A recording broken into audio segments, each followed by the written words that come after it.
We do pretty good job as far as, from letting the public know what the issue is, what's going on, as far as our website and promoting that. I think, we can just possibly do maybe a little stronger job on that and communicating with the public, versus that work, cause I find out things through the public that are not on our website, communication, the transparency of issues. And I think that's where we're getting pretty much, the backlash on things that, you know, things that I think we can feed it to the punch and say, you know what, this is the issue that's going on with the plant. This is the reason to put this potholes here, whatever the case is. It is our duty to promote it all for you guys and support you on it. I get the concern from the citizens, but just so you'll know, we tend to, for the immediate residents, we do go sometimes door to door, with these residents, the ones that we're able to get a hold of. As far as the condition of the road, it's not gonna get any better anytime soon, but it is scheduled.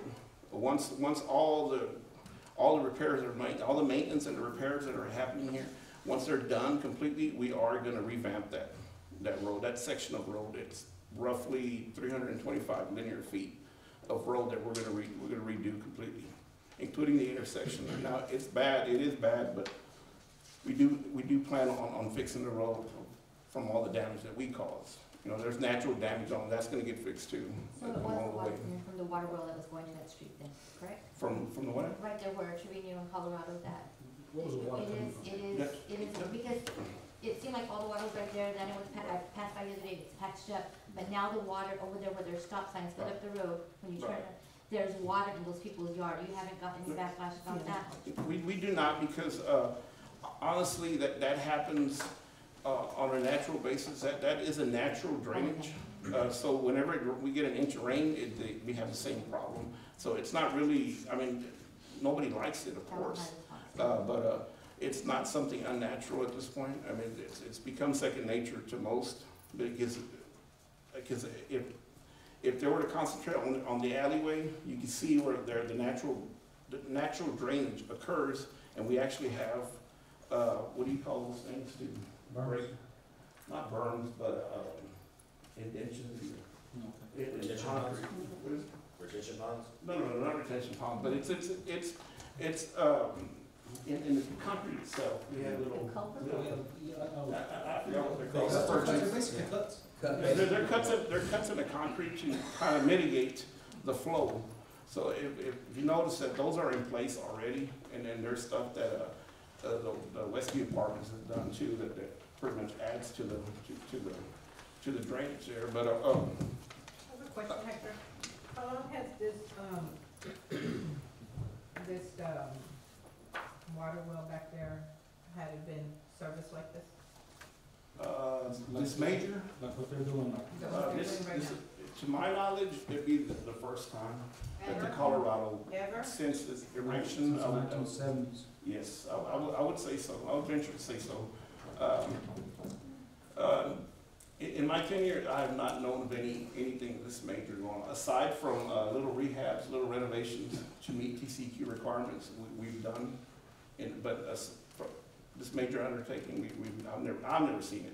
I've been here 12 years. Correct me if I'm wrong, but you said water well, but really we're working on the storage Yes, the facilities. storage The facility. water well is part of it, it's not. No, I'm talking about the tower, I'm sorry. Yes, the Recording in tower. progress. There's two projects running concurrent. It's So going to the be tower never had been maintenance the way it has been? not like this. No, not at all. We replaced a ladder and a manway here and there, but not to this stature here. We have. There's actually two projects. The ground storage tank also is getting rehabbed, which is noted in here. And that one, I do not have any after photos. They just, all we got is the inside of the well.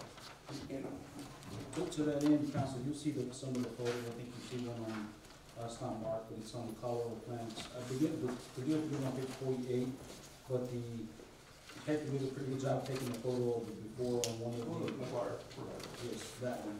That one is a picture of the inside of the and it looks completely. No, this is a ground storage. The ground storage tank, right, that's the ground storage tank, and let's put it this way, the elevator tank didn't look any better. Right. We'll just leave it at that, but again, 40-something years of, again, so it looks, it's not in the, 40-something years, Yes. yes, and ma'am. it's very game maybe. It's, Pretty much. it's been a long time.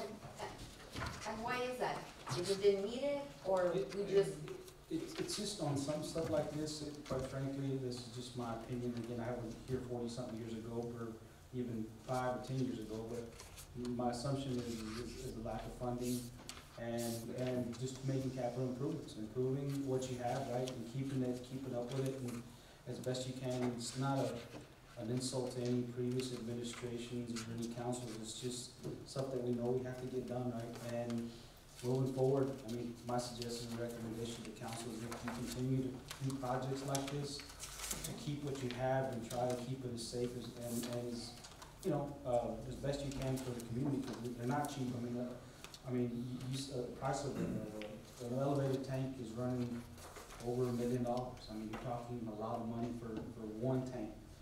And these are probably built a lot cheaper, but times have changed, like with, you know, the cost of regulation change and everything else, so they're not cheap to, if we said we were gonna just rebuild another tower, you're talking a significant amount of money. So anyway, So what this is, is what all would part y'all of it. recommend on the maintenance, preventative maintenance on this, you know, in order for it not to get like this? Councilwoman Hernandez, if I can address that. First and foremost, I wanna just congratulate these guys. I mean, it's under Fred and of course council's leadership. And this is what capital expenditures are about. It's not easy, the public doesn't see it. The picture I think Fred was talking about, if you could have seen that north plant internal, I mean, and then it's night and day. But it is, and it is a testament to just paying attention to the details and knowing those things. I mean, you could let it go and go and go, and eventually it's just gonna fall apart. But the important aspect, and a lot of things that we're gonna talk about the gas here in a little bit, won't go on that, but the capital expenditures aspect of all these things, wastewater, gas, water, our storage tanks, our water wells, it's critical. Our vehicles, it's all critical that we spend that. And so hats off to our city manager, utility director, and the staff that make this happen. Part of this is, we're blessed, part of this is being paid with our American Recovery Funds. So, you know, the citizens are, hey, concerned, are we getting the best bang for the buck? I think we did. Something like this benefits the whole community in a massive way. And just like what Fred is mentioning and Hector is indicating, you know, this could extend the life of this another 20, 30 years, which is saving us untold thousands of dollars of having to reconstruct a new one. So really, it's just a testament to our city manager's leadership of staying on task with these things that need to be addressed, that sometimes lack of funding or just too many other things, but I'm grateful for what we have. And of course, city council, your willingness to do this too, because it's approved by We y'all. want to thank you guys again, councils that whether we're here or not, I mean, this is all part of a 10-year contract that council members have voted on back in 2020, I believe, 21 anyway. But nonetheless, we've made progress, I believe, and I believe it was a good project. So projects, so Yeah. thank you. Council, you have any other questions for you too? I think there was a question about routine maintenance, right? Just how often? Well, it's recommended every 3 years. In our cases, every 4 years, since we have 4 water plants, they want us to circle back, pick a plant per year, and then circle back to this one on year 4, to give it a look-see, you know, kind of go in there and inspect, see what needs to be. But it's I think it's guaranteed to last 30 years, maybe, if properly maintained and all that good stuff. And it should last, and we shouldn't have to do this another 30 years. So, we can move forward with it. Yeah, you mentioned Moving to the cherry plant. Now, the cherry plant also has concurrent, or has two projects going on at the same time. We have a well repair, which is taking longer than expected, but I think we're moving along. I think tomorrow they come back to repair the well so we can bring it back online. And if you'll notice that there's 2 contractors, I'll say, and they're due back, like I said, tomorrow. It's a simple but the tedious fix. It's if you can see on there, you can see what the damage was. It's significant, here for us, but it's something that they can, they shouldn't have any much issues. The thing is, they have to extract the entire system out of the ground to fix this portion of the well. But that's what was discovered as being the problem. I mean, there's some other minor issues here and there, but nothing they can't handle. It should start back up tomorrow, and in hopes to be done by February the 1st. So we should be back online on February the 1st for disinfection. Now, the next page, it's entitled McGuire Program Maintenance. That's a scheduled maintenance that we had for the same plant, but this is on the other side. This is the ground storage tank side. What you saw was the well side.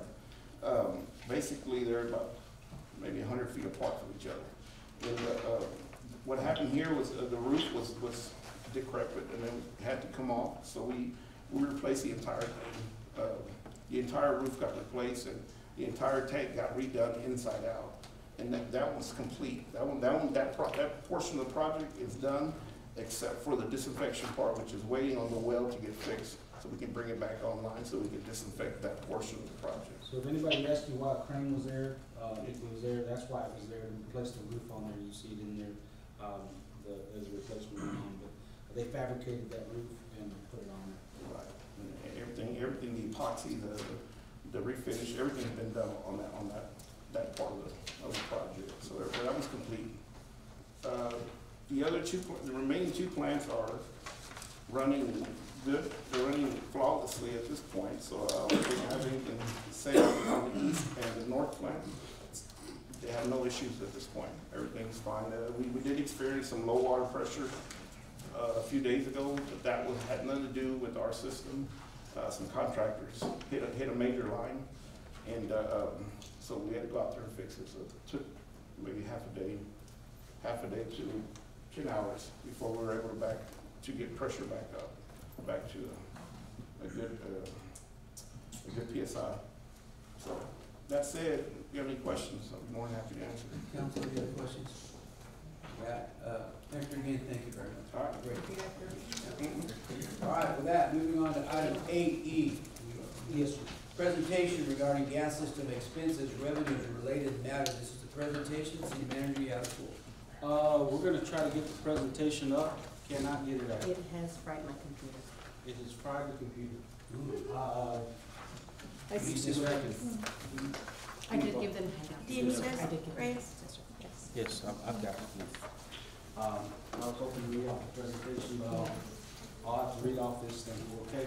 And I apologize, the public does not see this, but on that end, I wanted to kind of give you an update on this. I know the council member, I don't know if he's on the line or not, Councilmember Liad had requested this item, some information on this sometime back, and other council members, I believe the mayor as well, on the gas system and how things were running. So I'm gonna go over a couple of things with you. One of them being the chronology of events, some of the things that we've done. Actually, one of the persons that's on the call is our rate consultant. His name is Jeff Snowden. Is he still on? Jeff, are you on? I have no idea. Yes. So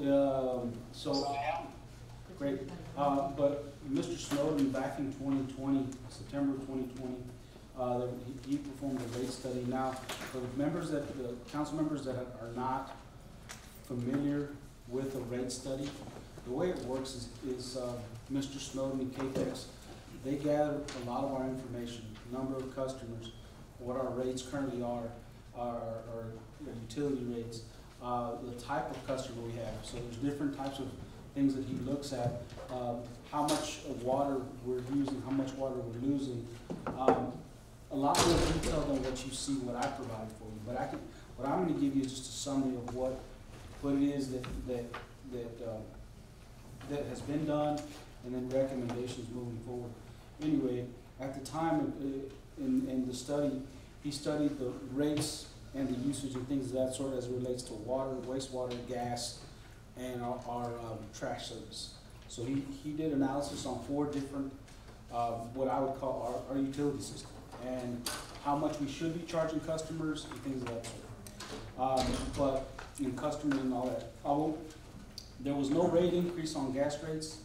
There was no rate increase at the time. So we have not increased rates to gas at the very least in the past 4 or 5 years. Gas rates have not increased, and probably longer than that. I need to go back and look at the history of gas rates, but I venture to say that they have not increased in quite some time.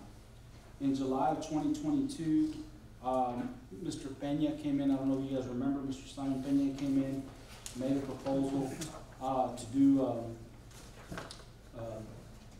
some analysis to explore the possibility of selling the gas system. At the time, City Council chose to continue with the gas system in the current rate structure.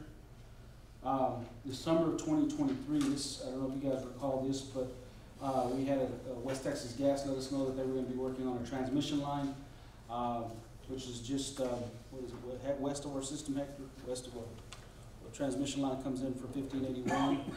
Anyway, they were doing work on that, and so we the city, had to purchase compressed natural gas to keep the system running. That ran, this thing, it ran over $16,000. I believe that was the amount that we had to pay for that. That was on top of, and that was an expenditure we weren't anticipating, because we had no idea that they were going to work on the transmission line. But that happened the summer of 23. We paid that, and that's been done. And that was a disruption of service, if you will, from West Texas Gas. December of 2023, the city passed an ordinance, we passed an increase from West Texas Gas to increase what we pay them. So there's an increase now of what we're paying the people that we buy the gas from, okay? So the group we pay from, they and we, the council approved that increase and I'd have to go back and look at the dollar amount, but it is something that's going to increase what we pay on a yearly basis to the group that sells this. Now, it looked a lot better, I hate to say this, but this next slide looked a lot better on the presentation that it does. It's kind of hard to read on here. But if you look at customer trends, I want to share that with you so you guys are aware of it. When Mr. Snowden did this study in 2020, we had 553 customers inside the city limits, residential customers. We had 7, the OC is outside city limits, so that we had 7 of those. We had seniors that are inside the city limits, residential inside city limits. We had 270 of those. We had seniors outside the city limits, we had none. Commercial inside city limits, we had 97. And the commercial outside city limits, we had 3, for a total of 930 customers. That's our customer base. That's who we charge. That's who we bill for operating. That helps us with our operating revenues, and that's who we bill.